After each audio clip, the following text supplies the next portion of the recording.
Hey, what's up, everybody? Welcome back to another episode of the Real Heroes Show. You got Cory and Nick here as always, and in today's episode, we are going to be reviewing and reacting to episode 3 of season 2 of Mythic Quest over on Apple TV Plus, which was hilariously titled #Yum Yum. Yum Yum.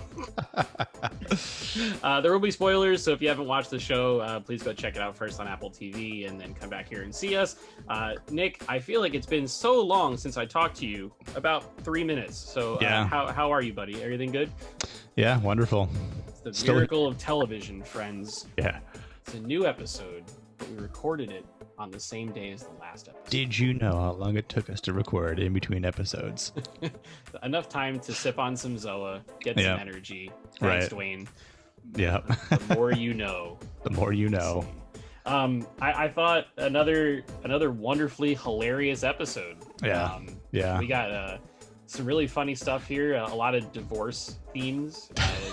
Poor David had to deal with divorce with his parents, divorce with himself, and now Ian and Poppy kind of mirroring all that. I thought that was hilarious. Yeah. Brad took it upon himself to help David become a sensei of the dating world. Yeah. CW is Mythic Quest's version of George R.R. Martin. He can't finish a book to save his life. God. Just everything. This show to me is firing on all cylinders. I don't know how you feel about it, but they're killing it right now. This season's already been great. Within these 3 episodes, this season has been better than the first season, in my opinion. So it's like, I mean, they're really touching on everything. Like they haven't missed like anything so far that's like with pop culture like references, right? Like, I mean, as soon as they started talking about battle royales, I'm like, here we go, fucking BRs. And pardon my French, but like.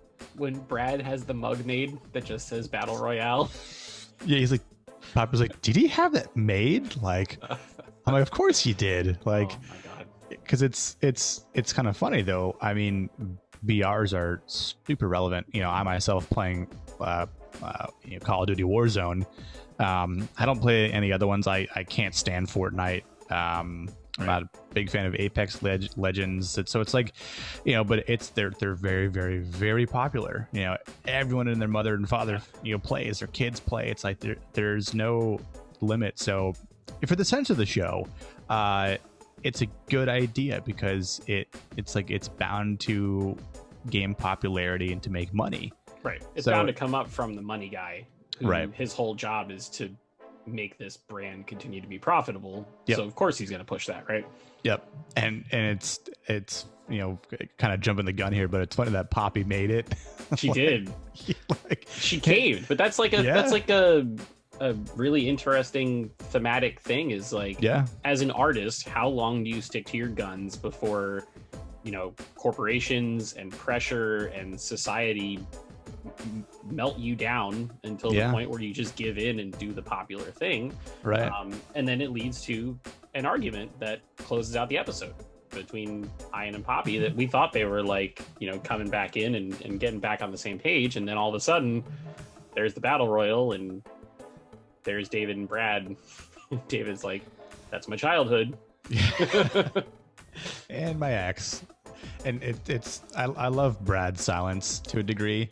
Right. And the way he sets up David with the Japanese dating sim. Oh my God, dude. But so and funny. Like it's like it is past my bedtime, like yeah. Like, it's like, I'll take a Manhattan, which has a lot of calories. And Brad's like, wait, why are you saying that? Why are you saying still that? Typing? And then like the sim is like, hey, I gotta go because my friends are leaving. And he's like, oh yeah, I guess her friends are there. That's her ride. Like, oh wait, she's going to talk over to that. And Brad points out that she's going over to talk hunky to guy, the muscular dude. Yeah. And I'm like, oh my God, like he's a lost hope. And ironically, we see that these aren't Sims, they're actual people. David's coworkers. One of which is the fucking HR lady. And it's like the fact that Brad was able to swindle multiple people into this project is just genius. You know, and it's Carol's thinking like it's a new HR protocol and like And then at the end, she has like the most savage comment where she's like, David, I can't find the words to tell you how much I dislike you, and I am in no way, shape, or form attracted to you physically. And then she just walks away. It was the slowest of burns ever. Imagine saying that to a coworker. as the HR person. Right, as the HR person. There. And it's funny because what's her name? Sue. Mm-hmm. I think it was from the previous episode. I'm like, I think David and Sue might hook up. And then, hey, they could be sprinkling in some. Yeah, I kind of got foreshadowing that. I kind of got that vibe. So we'll see. Maybe an ongoing theory from me for this show, but the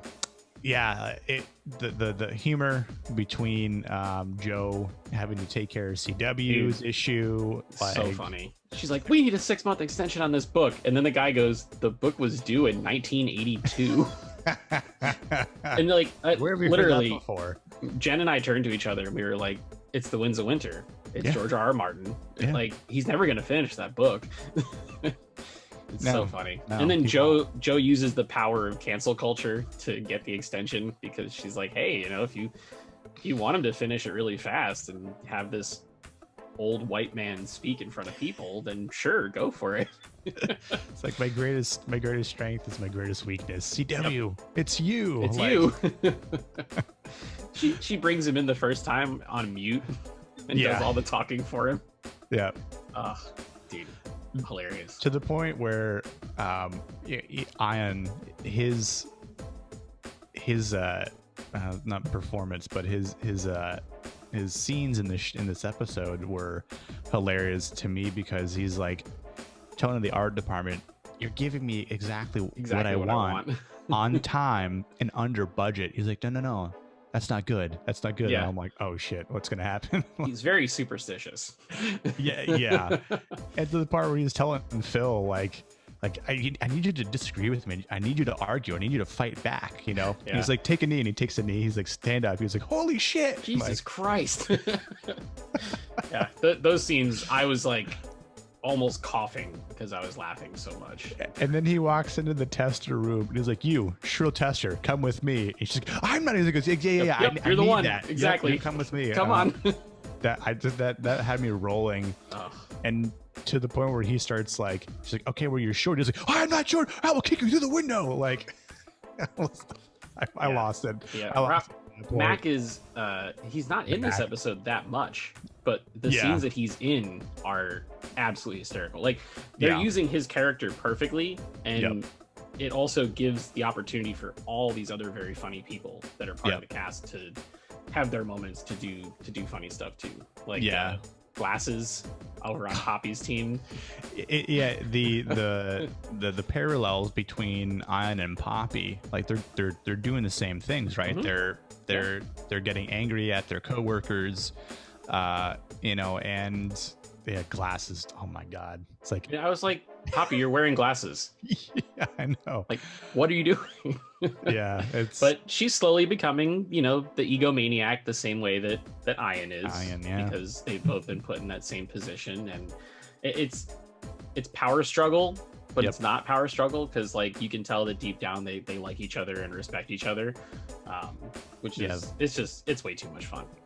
It is, and I think at some point they'll realize like that they need to be the power couple, and to really advance this expansion, and any other ideas that they're conjuring up. But I think the other funny part where it pans out of the office, Ian's office, but you see him snap a MacBook in half. Computer in half. I was like, yes. Yeah. Yes. I think Mac wrote it into his contract that he needs to have scenes where he's in a tank top, and he needs to have scenes where he shows how strong he is. Oh, absolutely. Absolutely. Especially after getting fat for Always Sunny and then getting back in shape. I think he's very proud of his physique. Absolutely. Yeah.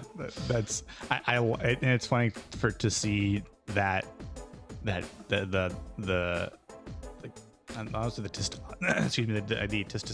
testosterone transition from a show like It's Always Sunny to Mythic Quest, but it still has that that sprinkling of Mac involved. Yeah, it's funny because on Always Sunny they're just a bunch of losers, right? And in Mythic Quest he's one of the most prolific video game designers on the planet, but there's still Mac there. There's still a little bit of him in there, which is awesome.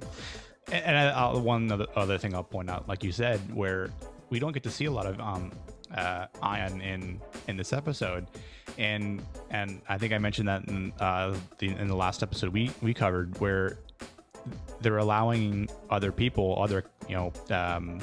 cast members to get more time, which is great to see. So it's not like he's hogging all the airtime, because again, like, you've got a lot of great characters and actors in this show that really do have funny moments, and again can really kind of help drive the season as a whole.